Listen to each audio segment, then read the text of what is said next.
Muy buenas a todos, queridos amigos. Hoy vamos a hablar de Carl Rogers, concretamente de sus aportes orientados a este libro, El proceso de convertirse en persona, que es un punto de inflexión en la psicología y sobre todo en la parte de la psicoterapia, porque Carl Rogers puso a la persona en el centro de su estudio y de su proceso terapéutico para desarrollar su teoría y para desarrollar su práctica. Él nació en 1902 en Chicago y nació en un hogar con un ambiente religioso. Se metió a estudiar agricultura e historia, pero en principio él procuraba o intentaba convertirse en sacerdote. Luego estudió psicología en la Facultad de Columbia y se doctoró en 1931. Rogers trabajó en un principio como psicólogo en la Sociedad para la Prevención de la Crueldad hacia los Niños de Colchester, en Nueva York, y estuvo trabajando con niños perturbados, delincuentes, con niños con algunas patologías y demás. Respecto de su enfoque terapéutico, él se dio cuenta que lo que hacía que realmente las personas sanaran o tuvieran una calidad de vida era ese entorno en el que se generaba confianza, apertura y honestidad. Es decir, donde la persona se sentía escuchada realmente en un entorno en el que no estaba siendo juzgado. Por lo tanto, Rogers tomó estos rasgos de la relación normal, la relación que uno puede percibir con amigos, con familia y demás, y lo aplicó en su trabajo como psicólogo. Es decir, trasladó esas experiencias de lo que es una relación adecuada al ámbito terapéutico. Además, como nos pasa a muchos psicólogos en un principio, Rogers llegó a la profesión de psicoterapia pensando que sería el terapeuta perfecto y que resolvería los problemas de todo el mundo. Él comenzó a darse cuenta de que ese modelo de resolver los problemas de todo el mundo, de ser como la especie de gurú que lo sabe todo, no resultaba del todo eficaz y que el progreso de mejora o el proceso terapéutico dependía de lo que la persona comprendiera de aquello que le estaba pasando. Tenía una apertura a la experiencia y las personas tenían que comprender la situación vital en la que estaban, no desde el punto de vista del terapeuta, que entendiera todo lo que te pasa, sino desde que tú te empezaras a dar cuenta de lo que te estaba pasando.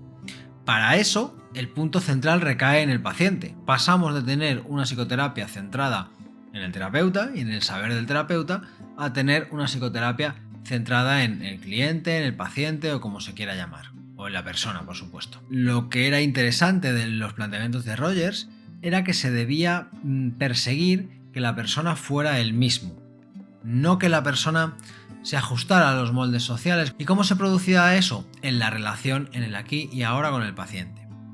Por lo tanto, él pasó de tratar a los pacientes como si fueran objetos a tratarlos como si fueran personas. Es decir, humanizándolos. Y llegó a la conclusión de que era más útil dejar que las personas dirigieran los procesos. Como estamos hablando, si ponemos a la persona en el centro, es absurdo que el terapeuta sea el centro, que encasille, que diagnostique, que se ponga a hacer una dirección o a seguir un enfoque directivo absoluto. Por lo tanto, él planteaba que tenía que haber una aceptación de la experiencia. ¿Esto qué quiere decir? Que la persona escucha y no juzga. Aunque pudiera resultarle raro, pudiera resultarle increíble, pudiera resultarle un poco absurdo, el terapeuta no debe juzgar, porque en el momento que juzgamos lo que estamos haciendo es ponernos por encima de la otra persona.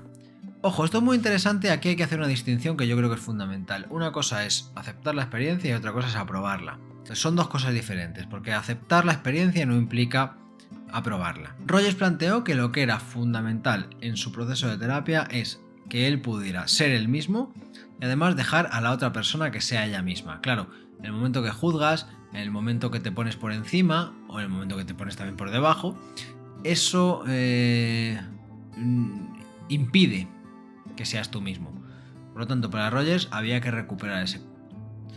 Por lo tanto, fijaos el proceso de destrucción que hay de ese ideal del profesional que está solamente analizando, frío, distante, tomando notas, diagnosticando lo que te pasa, categorizándote, poniéndote una etiqueta, sino que él lo que hace es rescatar la emocionalidad del terapeuta y ponerla al servicio, en este caso, del cliente o de la persona o del paciente. Por ejemplo, esto se manifiesta en que si alguien se está sintiendo enfadado, lo pueda reconocer.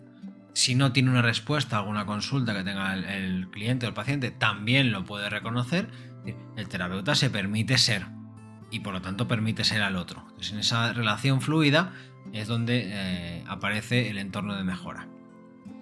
Por lo tanto, la persona tendría que analizarse o tenía que aceptarse como un proceso, no como una especie de diagnóstico fijo, una radiografía fija que diga esto es la realidad, esto es la persona como es, sino aquello hacia lo que la persona se dirigía. También se dio cuenta Rogers que las personas cuando iban a la consulta realmente las razones que alegaban, pues por ejemplo problemas de ansiedad en el trabajo, problemas con la pareja y demás, no eran realmente el verdadero problema, sino que realmente el verdadero problema era que las personas tenían la necesidad de convertirse en su verdadero yo o en poder abandonar los roles que han ido construyendo en su proceso de socialización.